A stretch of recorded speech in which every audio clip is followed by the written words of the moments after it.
Hello, everybody. It's your boy, Charles Galbraith. I am so proud to be a part of the HBCU experience movement. We're like a family. And so I've been featured in the HBCU Kings edition, actually, two editions of that. I'm the former national president for Tennessee State University National Alumni Association president, or it's Alumni Association. And so I definitely want to let you all know that we are in for a treat tonight because we're not talking about Kings. We're not talking about Tennessee State University. We're talking about Alabama State University. And so we have with us one of your great Hornets. I think you can see the black and gold that she's repping.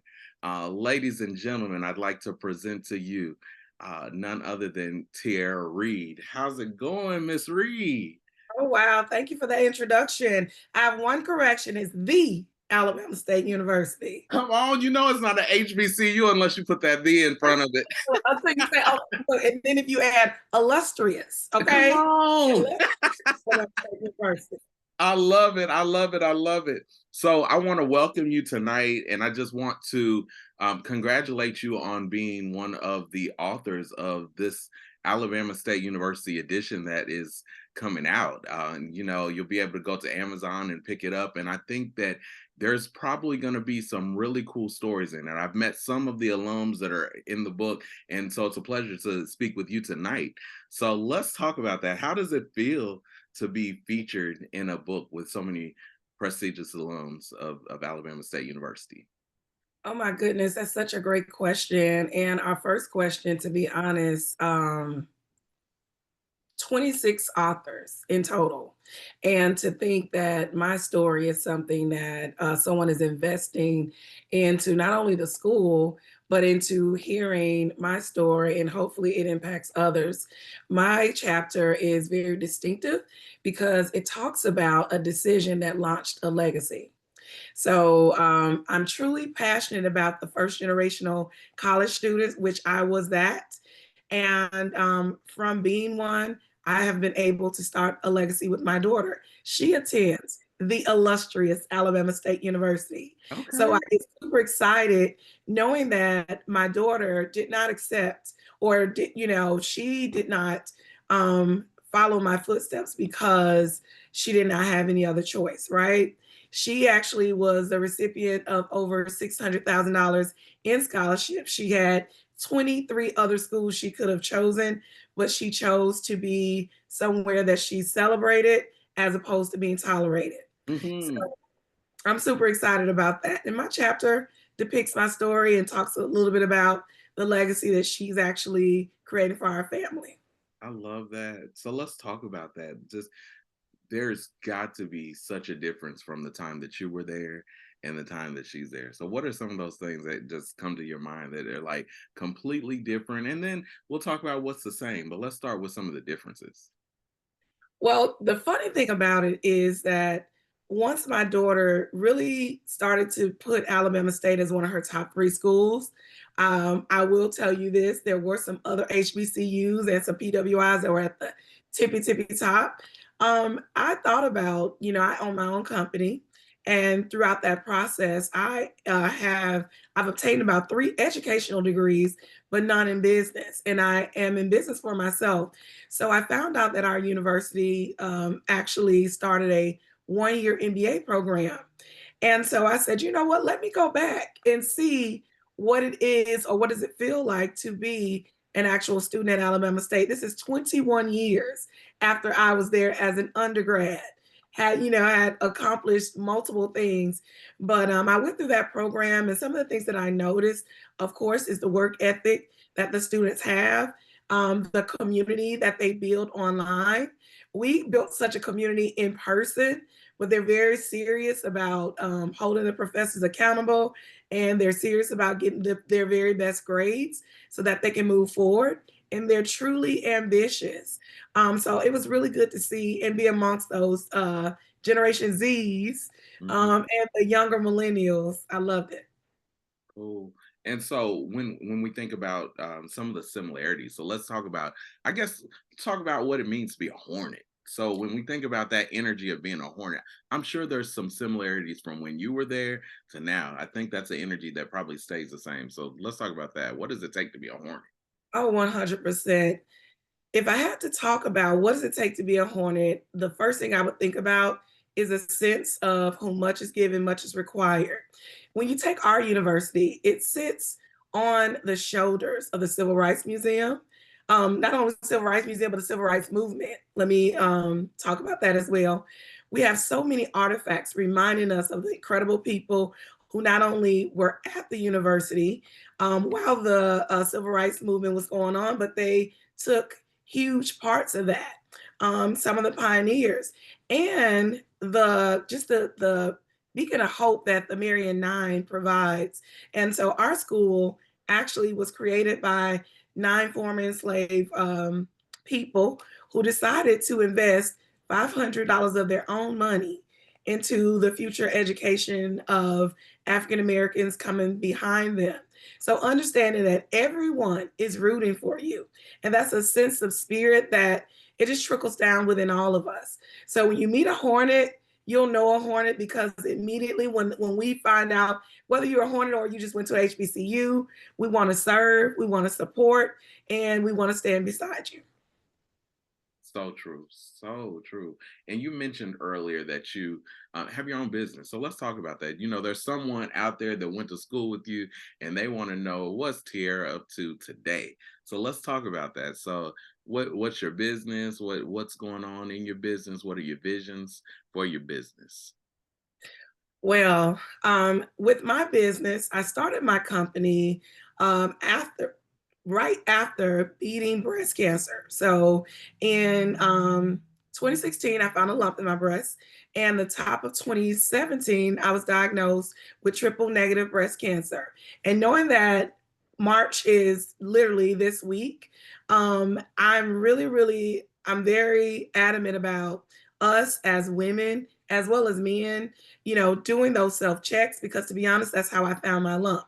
So, fast forward after finding the lump and going through the process of the treatment and just trying to figure out, I'm beating this, millions didn't make it, but I was one of the ones who did. So, how do I want to fulfill my passion and also live my purpose?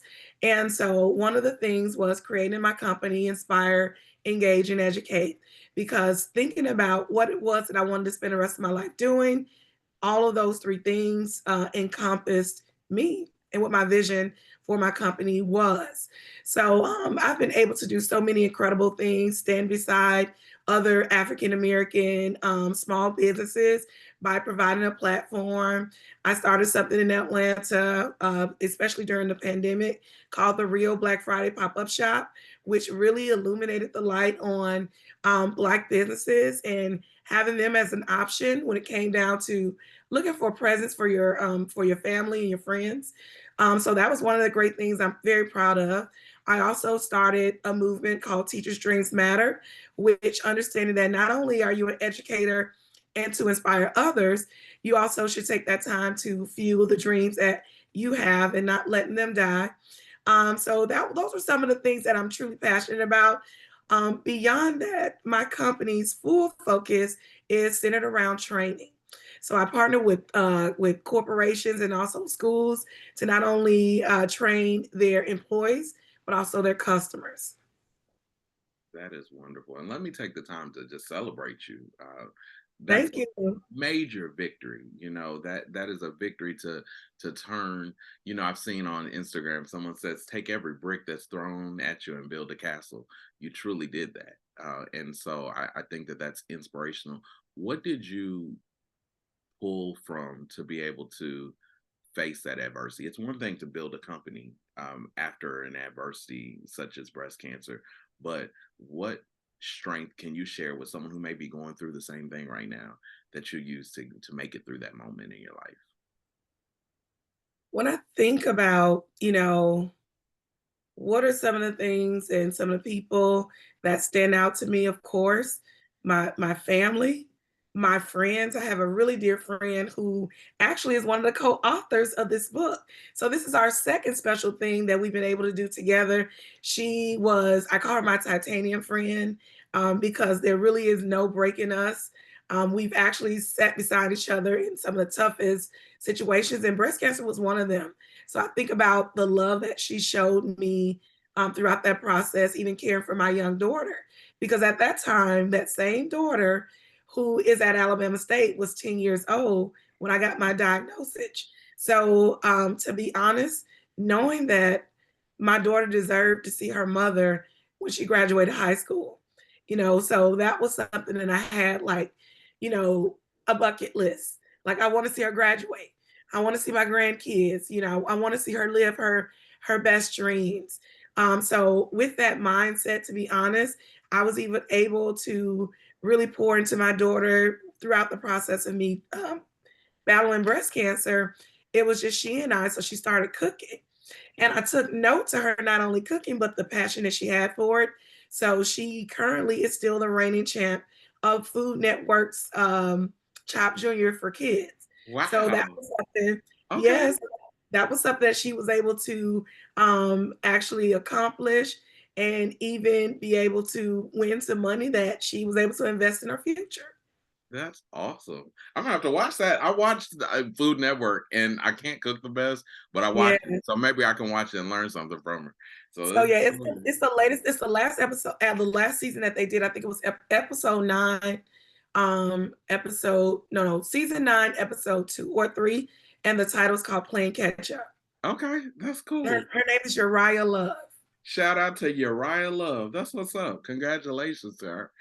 I also want to talk about, on a lighter note, I didn't mean to take you down the Oprah path, but I think it's so important to kind of speak life into someone who may be going through something you're going through. And I appreciate you for taking that moment. But let's go lighter and talk about homecoming. Tell me about homecoming at Alabama State University. What is it like? Homecoming at the Alabama State University.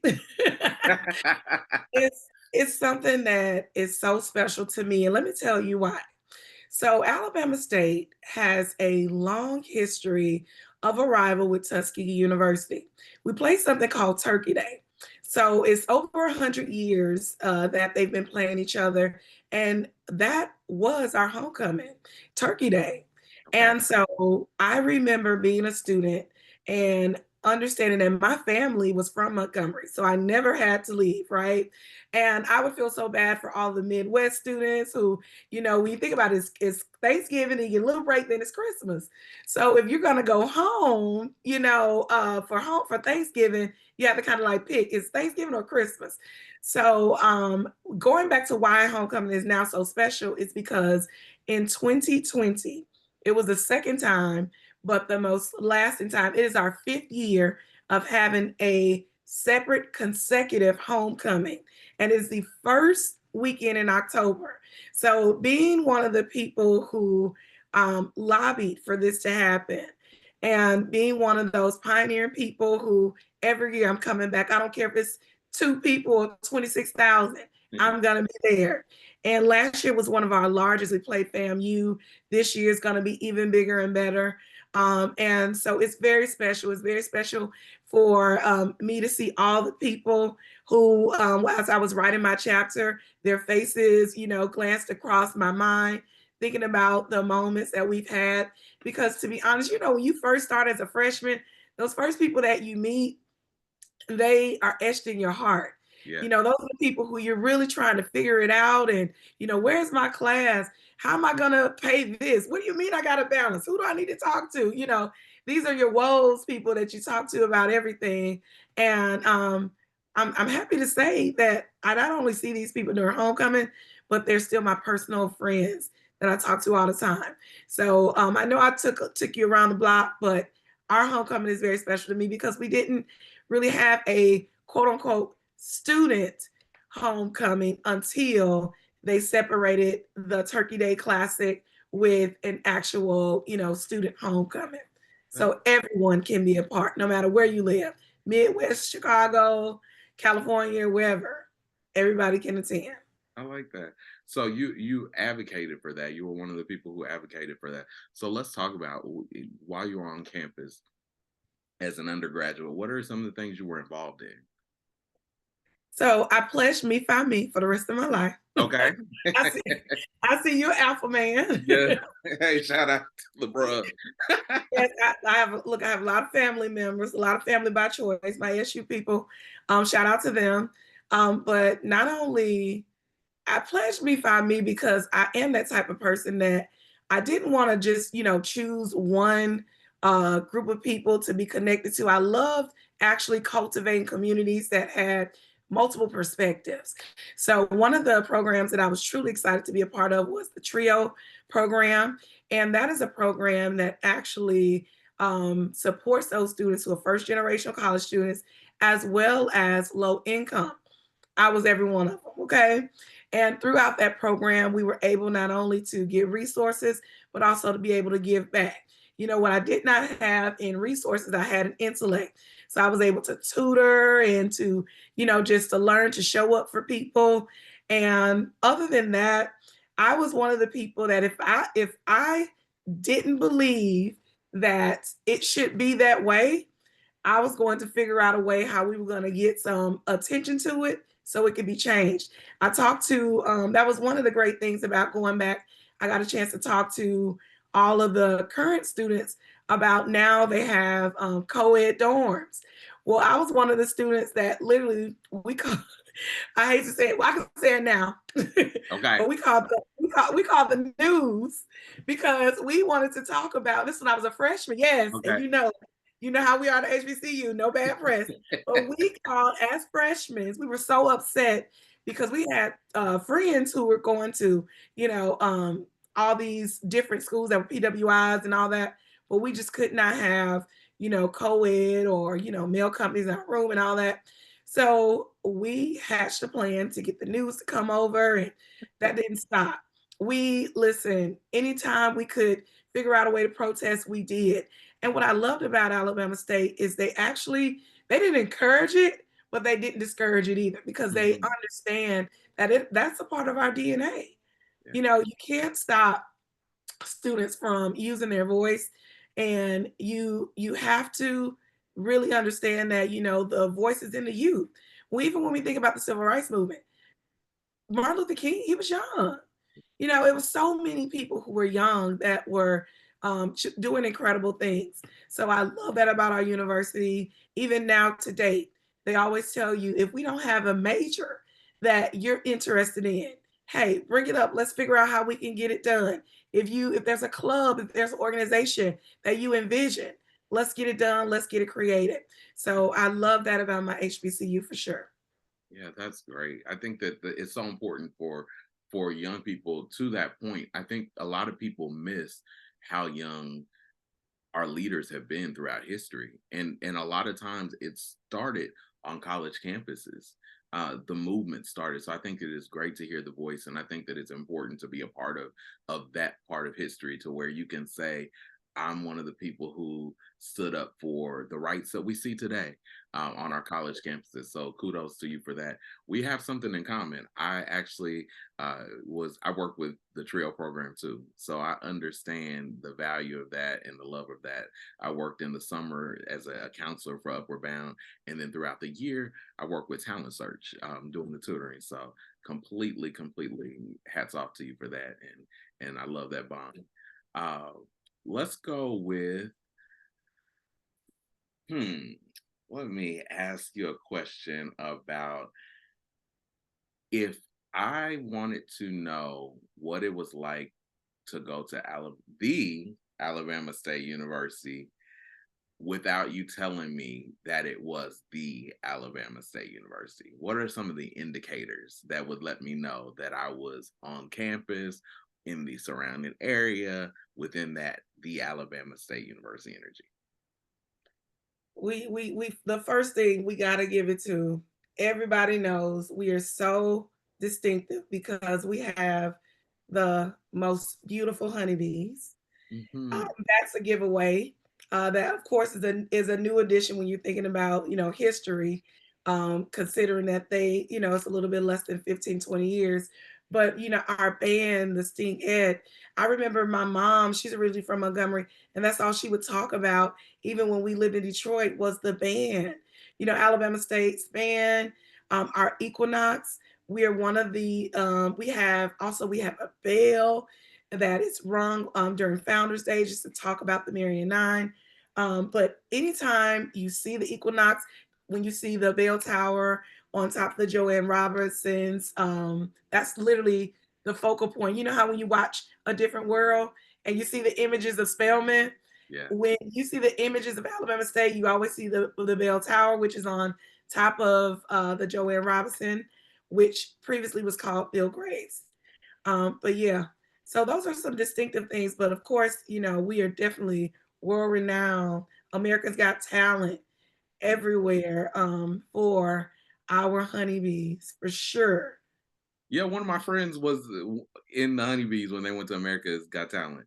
I love it. I met her here, and I live in New York, and so she was my neighbor Okay. for several years, and so Mhm. I actually that's when I learned about the honeybees and started watching them and following their journey is through her. So I think that's so cool. I saw that recently there was some news and there was some apologies made, and I'm so grateful that that was demanded because the beautiful images of dance does not have a size. It doesn't have a look. It dance is dance, and I think that it should be celebrated by all bodies and all shapes. And so I love that the honeybees are present, and I love that they are demanding the respect that they deserve. I actually saw a video where the honeybees and the stingettes danced together. That was super Absolutely. dope. Super dope.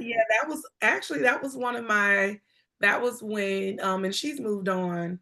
But her name is Anna Marche. And Okay. so she was actually the person that actually got them on America's Got Talent, got them to, work with them to get the Snapchat. They had a show on Snap on what is it? It's called Snap. What is this the app called? Snapchat. Yeah. Okay. So Gotcha. yeah, her name is Anna Marche, and she's moved on since then. But of course, the honeybees are still thriving. But during her regime is when she that was I think last year or year before last when she was over the Stingette and the honeybees and had them dance together through Stands Together. That was like a true 360, right? It was like a 360 moment because they both are so special. You Yeah. know, beauty is in the eye of the beholder. And, going back to what you said, our president, Dr. Quentin Ross, what makes him so distinctively amazing is because he is FUBU for us, by us. Hmm. He literally is Alabama State through the heart, like his degrees are from Alabama State. And he was the SGA president of Alabama State. And now he is the 15th president of Alabama State. So to think about it is, his decisions, they aren't just made for him as being an adult and a former, councilman, or I believe he had a office, a civic service job. I don't know if he was a senator or something. I may be quoting it wrong, but I know that he definitely served the city or an area of Alabama or in Montgomery. But to understand that he knows how it feels to be a student, and he Hmm. knows how hard that band works, and he knows that we are represented well wherever we go, and we're world renowned, and we should be treated that way. So I 100%, I love that. And I also love that, FAMU's president, she, made a swift comment about that. So yeah, because it's insane to me, especially with our culture always being under the microscope. Yeah. We have so many vultures of our culture. Yeah. And so because we have so many people pulling diamonds from us, you Hmm. want to make sure they're pulling the diamonds that should be harvested, and and that type of behavior is unacceptable, should not be duplicated at all. Absolutely. Absolutely. And so when we think about, those students, being so proud of students who are able to be themselves, being proud of students who are like when you were a student, able to speak up and stand up for the rights. I want you to just speak just some encouragement to the current student body. someone who may be like you, someone who may not be like you, what encouragement would you give them so that they enjoy their college experience? If I had to continue, and I'll be honest with you, I am so adamant about doing this. I also partner with a childhood friend of mine where we created an organization where we give scholarships. And we give scholarships to students that go to HBCUs, PWIs, and all that. But one of the things that I often tell them, and if you are a parent or if you are a student and you're watching this, understanding the importance of being a boat. So let me tell you about being a boat. Okay. Now, a boat is buoyant, no matter how large it is. A yacht, I mean, the Titanic was buoyant, but remember when it hit an iceberg, right? It began to sink. So be the boat and be a buoyant boat because the moment you allow the water in, and when I say the water, I'm talking about, different trials, tribulations, things that people say, now it's very popular to, vape, use drugs, drink, just do things that are not in line or align with your future. Don't be afraid to be the boat because the moment you allow the water in, you begin to sink. Hmm. So be the boat. That was good. I enjoyed that. That was good to me. I appreciate you for that.